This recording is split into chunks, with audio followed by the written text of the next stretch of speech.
Hey there, product folks. Wanted to have a little bit of a chat about feedback loops and the importance that they have in your beta, as well as in any phase of your product development and ongoing support. So why is it so critical to have a feedback loop? Well, hello, that is the voice of your customer. This is how you're going to know if you are satisfying your customer. This is how you're going to know if your customers have things that they want to change or tweak. So it's critically important to have a feedback loop. So what makes a good feedback loop? Number one, you need the first step one is to gather the feedback. That can be solicited or unsolicited. You can send out surveys.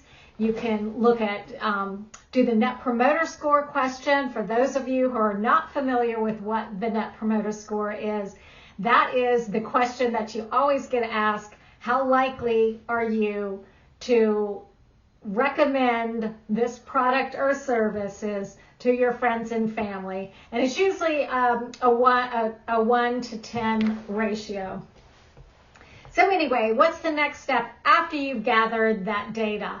Well, the next step is to categorize, store, and prioritize and analyze all of that data.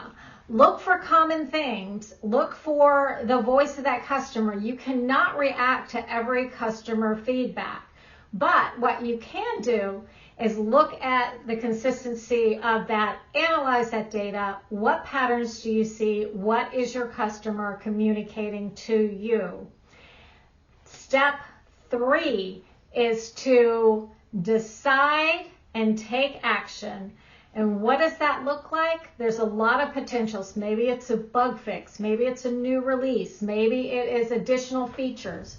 Maybe it's a process change. Maybe it's a refund for a customer. Whatever that is. And then a lot of times people will close the loop after step 3, but definitely not. You need one more step. That step 4 is going to be follow-up. How can you do that? Well, it could be an announcement for a new feature. It could be a direct communication to a customer.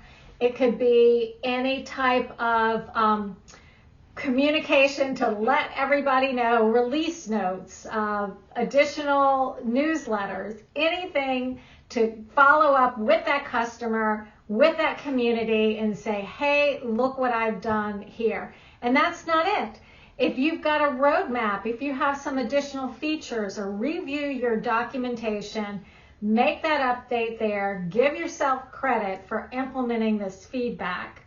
And for those of you that are my Agile folks, feedback, make sure you're getting this in at the development level. Do not wait to create your feedback only as part of your testing.